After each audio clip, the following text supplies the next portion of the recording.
It's time for this week's episode of Brandon Sports Talk, featuring in-depth interviews from those who are trending in the world of athletics. And now, here's the host of Brandon Sports Talk, Brandon Pate.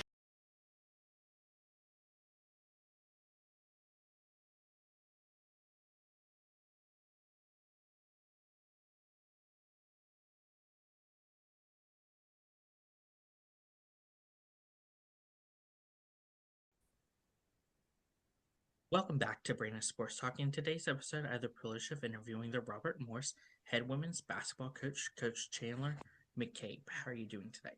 Doing great, Brandon. How about you? Doing good. Can you talk about how you knew that you want to get started in coaching in college women's basketball? Yeah, I always knew I wanted to coach. There's actually an article in the newspaper from when I was in sixth grade, and they asked me what I wanted to do, and I said I wanted to continue playing as long as I could, but I wanted to coach afterwards. So, um, I was always kind of the kid that knew the plays. I knew where I was supposed to be, but I wasn't always in the right spots. So, I just kind of always had a basketball IQ, and I always wanted to affect young women the way that I was affected by my coaches. What was that experience like for you going to college and playing collegiate basketball for Providence? Yeah, it was awesome. Back then the Big East was the best conference in basketball, and playing against Tina Charles and Maya Moore was, a pretty cool experience, at UConn. But then you had your Skylar Diggins, and the conference was just a bloodbath every night. So it was really cool playing against those kind of, talented young women. And we had a really good season my sophomore year. We went to the NIT and we went to the Elite Eight. So that was a really cool experience too. Or so what was that experience like for you as a player competing at the elite? It was really cool. Like I said, we had a really good team that year. And we knew we were going to be pretty good. Something random I remember is that we ran a 1-3-1 zone and I was the top of it. So I got to kind of just be long and cherry pick. And when my teammates got a steal, I could run the floor and get a layup. So that was the highlight of my season, was playing that 1-3-1. But it was a really cool tournament experience. We beat Maryland at the Comcast Center, which was a really cool thing to do. And, it was really cool to be in the postseason. As a player, what was it like getting to put on that jersey and representing Providence? It was awesome. It was everything. That school took a chance on me. It was an incredible education. I have some of my lifelong friends that were on the team and, that I met just through academics, some incredible teachers that I still communicate with today. So, it was much more, it was beyond basketball and, them taking a shot on me and believing in me and giving me a degree for free. So, I really loved my 4 years at Providence. Coming out of college, what was that experience like getting started into coaching? Yeah, it was crazy. My first year, I was at Henderson State University, a Division II school, and I think three or four of the players were older than me. So that it was definitely an experience. I had to learn quickly that I was their coach and not their friend. I remember shout out to Jill Thomas, who's still there. She was my second coach there. Excuse me, and I was not room checking, class checking. And a young lady came like maybe a couple minutes late to class. And I went back to the office and she was like, "Was she there?" And I was like, "Yeah." And she found out that, that the kid was late. And she was like, "Why didn't you tell me?" And I was like, "Well, you just asked if she was there. You didn't ask if she came late." And, I had to really adjust to I wasn't their friend. I wasn't their teammate. I was, their coach, and holding them accountable and understanding that, accountability is part of loving them and growing them. So that was a first lesson that I learned early on. But, the basketball stuff is always going to be the X's and O's, but the relationship piece is the most important.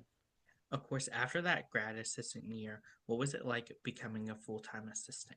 Yeah, it was great. I remember the phone call with Vanessa Blair Lewis, who had an opening at Bethune-Cookman, and I was freaking out, like, "Oh my gosh, BCU, Bethune-Cookman?" And she kind of took it as, "Oh no, it's an HBCU, right?" And I was like, "Yeah, of course I do, but it's in Daytona Beach, Florida. What are you talking about? Like, an opportunity to come back home after 6 years from not, being close to home in Orlando." And so it was an awesome experience, coaching at Bethune-Cookman at that institution, and then obviously with and for Vanessa. I learned a lot. I'll say the first 2 years were probably my most uncomfortable. And that's where probably I learned the most and grew the most. And that's all thanks to Vanessa. Going to Central Florida, what was that experience like being their assistant coach? Yeah, it was really cool. It was my first, opportunity in the Power Fives, as a coach. And then being in my hometown, like there's nothing like it. You can't really draw it up better, right? I told you from sixth grade I wanted to be a coach, and I got to do it at a Power Five in my hometown. There's nothing like it. So, I was blessed to do that and be able to spend some time with family as well. Of course, how was that experience like being in your hometown and having that hometown crowd? Yeah, it was really cool. I had my sister and my nephew, and then my brother, my sister-in-law, my two little nephews. They came to every game. My aunt and uncle sat courtside every single game. My grandparents, who are 99 and 93 years old, shout out Nana and Papa, they came to almost every game. So like there's nothing like that. My other brother, he lives in DC. He's been to a couple games up here. And it's just really nice to be able to look over to the sideline and see family and see someone that knows you better than you even know yourself there. And I really loved having my family at those games. And then obviously my friends were there, like some of my best friends who I consider family, like Carlos and Courtney, they were at every game too. So I was really lucky. For you as a coach, what was that transition like going from being an assistant coach to now becoming a head coach and coming to Robert Morris? Yeah, it was different. I'll say, building this roster and building the team, it was kind of similar, if I'm being honest with you, because I had been, in the recruiting shoes for a decade. So I kind of, spearheaded that as a head coach and really like was trying to put the pieces to the puzzle together, as far as roster wise. But once we got into like, okay, this roster is developed on the court was very different. Obviously, my voice was the voice instead of like a voice. And then once it got to games, I think was the biggest difference. I'm standing up. I'm like, where do I go? When do I sit down? What am I supposed to do? How am I allowed to yell at the refs now? Oh, they actually listen to me.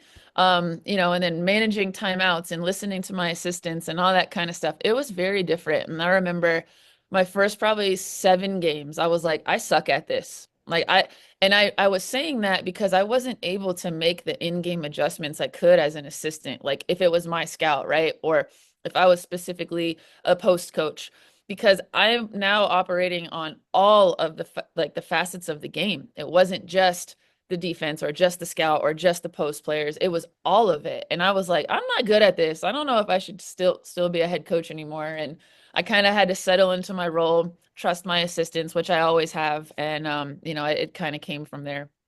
For you as a coach, what was that feeling like stepping onto that court for the first time as a head coach? It was cool. It was nerve-wracking for sure. It's funny because our last game, winner go home, I was a little nervous and I was like, ooh, I haven't really felt like this since the first game of the season. I could feel the butterflies and to me, this is why you do this, you know what I mean? And I absolutely love what I do. And so it was kind of a welcomed nervousness, if you will. But for the very first time, I was definitely a little bit nervous. I just really wanted to win the game. It was snapping an 18 game loss streak at RMU. It was also against a rivalry Division II. I was like, oh my God, we can't lose this game. So it was nerve-wracking. I felt a little bit of pressure, but the girls went out and performed and our staff was amazing. For you, what was that first win like as a head coach? It was awesome. I had a velvet jumpsuit on and the staff was like, hopefully you brought a change of clothes because they're gonna, pour water all over you. And I was like, let's just skip that. It's not about me.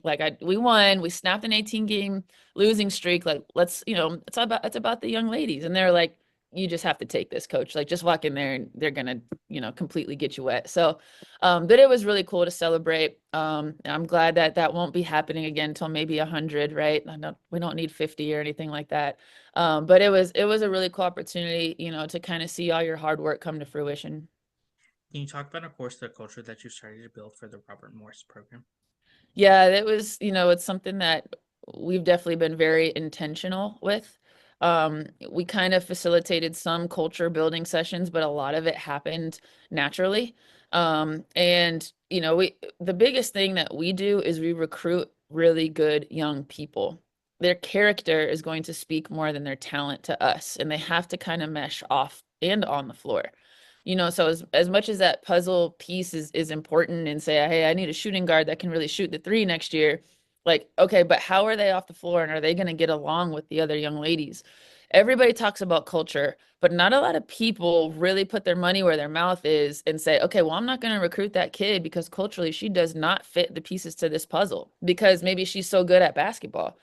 And that was one thing that we did not do here at RMU. We did not compromise character for talent. What does a typical game day look like at RMU? Yeah, so we have shoot around pretty much every game day unless it's before noon, unless our shoot around is really early. We got some old ladies. I joke with them.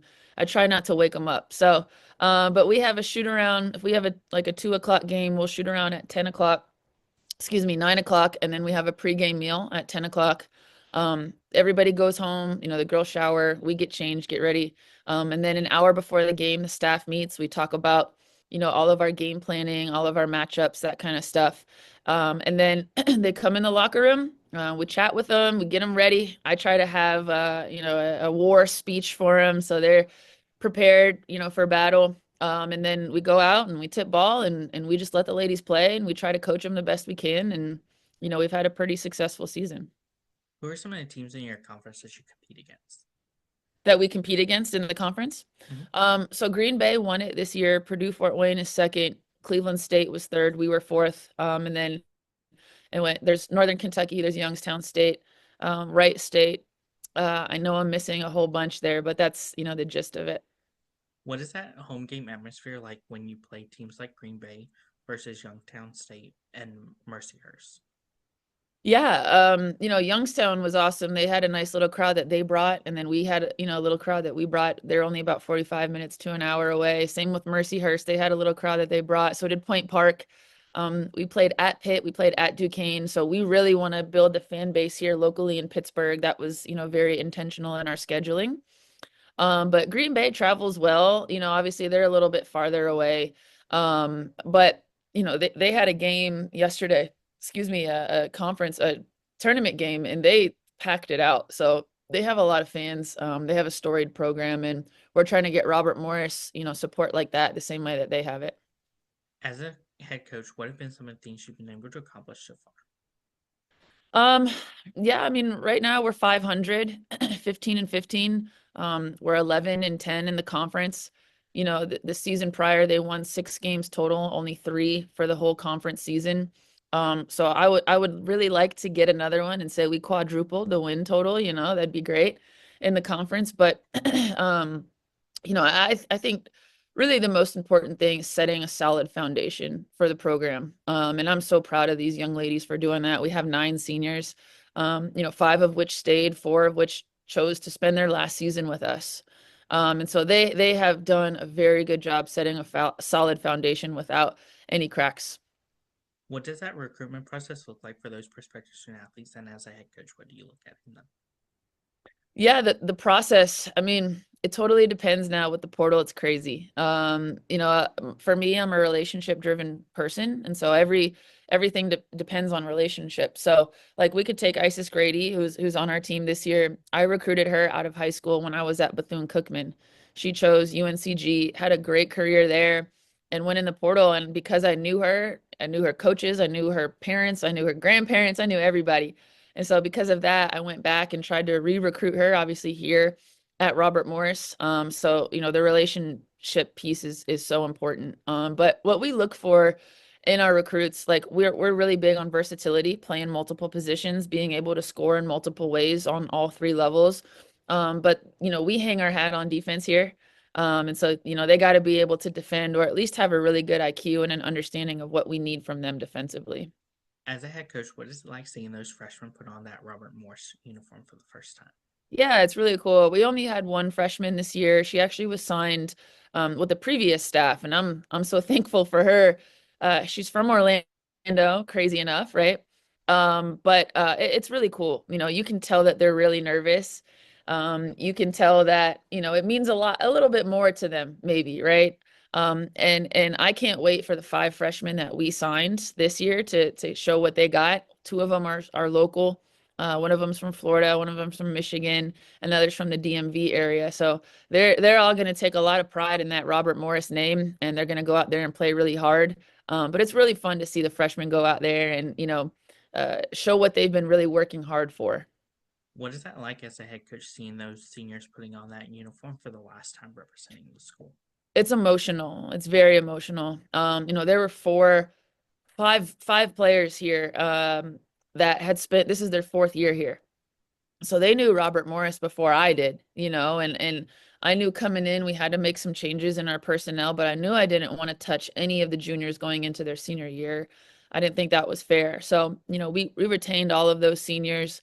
And like I said, it's really emotional because they've been through stuff more at Robert Morris than I even could dream of. They've been here 4 years, all the ups and downs and that kind of stuff. And then obviously coaching change, this season hasn't been easy for all of them. So, no, it definitely means a lot. And then, the four young ladies that are also seniors that chose to spend their last year with us, it just like it warms your heart because they chose to trust me in my first year as a head coach at this institution. And so, I'm really lucky for those kids that bought in and really believed, and they were the difference makers this year.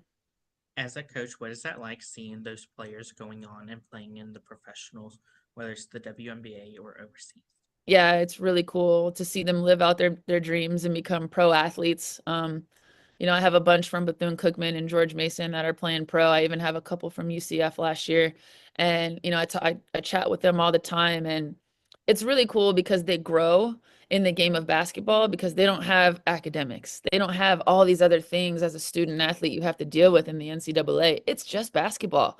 And, specifically when you're overseas, you don't even really have the distraction of your family, your significant other, going out, anything like that. You barely can speak the language or know what to order food wise, right?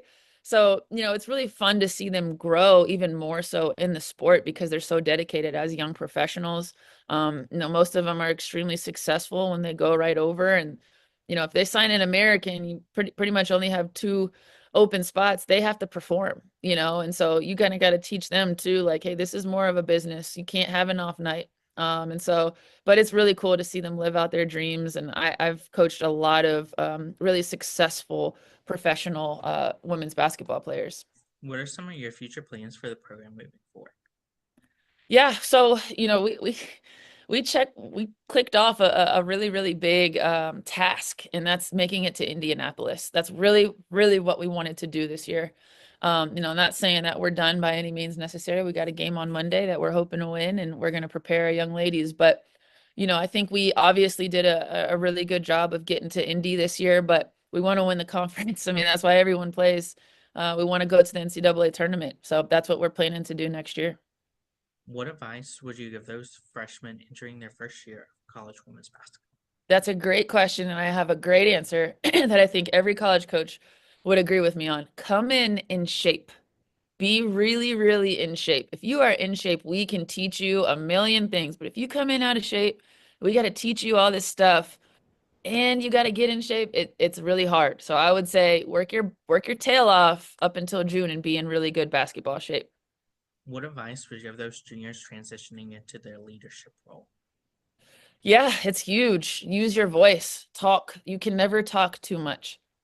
And if there's like questions, ask the coaches. Most of us in college coaching have played before, and even if we haven't, we know what it's like to kind of lead young people, right? And so, use your voice early and often. And then if there's any confusion on your role or what to say, when to say it, ask your coaches. Like, there's no problem in asking us and looking for guidance from us, especially early. That way, now once we're getting into, February and March, we don't have to tell our young ladies anything. They tell each other exactly what we need. And so we can just kind of be coaches, and that's fantastic. And it was definitely a big shift for us once we had that leadership, if I'm being completely honest with you, because it was a little inconsistent early on.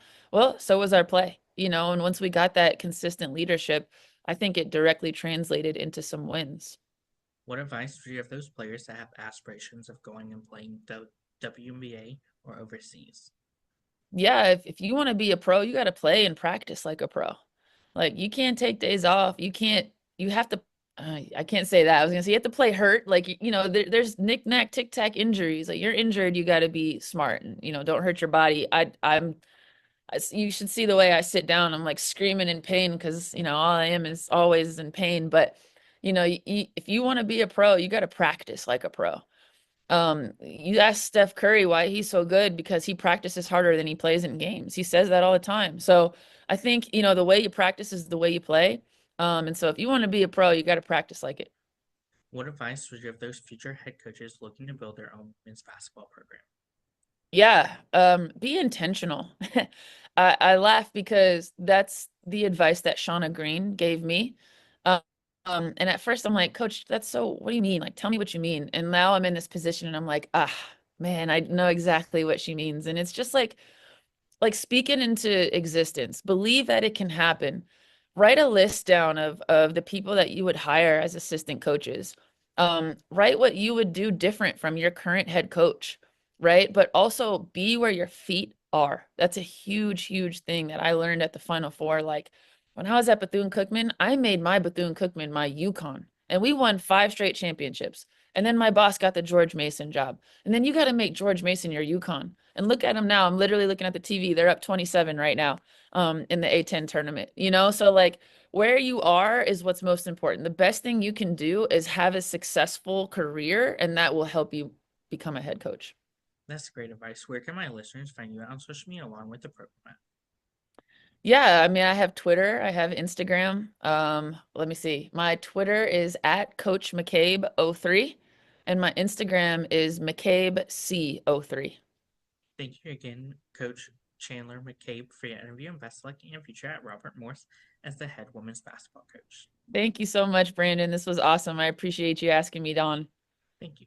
You can find Brandon Sports Talk on Instagram at Brandon Sports Talk, Twitter at Talk_Brandon, and you can find me on YouTube at Brandon Sports Talk. Don't forget to like, comment, and subscribe. Thank you again, Coach, for your interview, and best luck in your future. Thank you so much.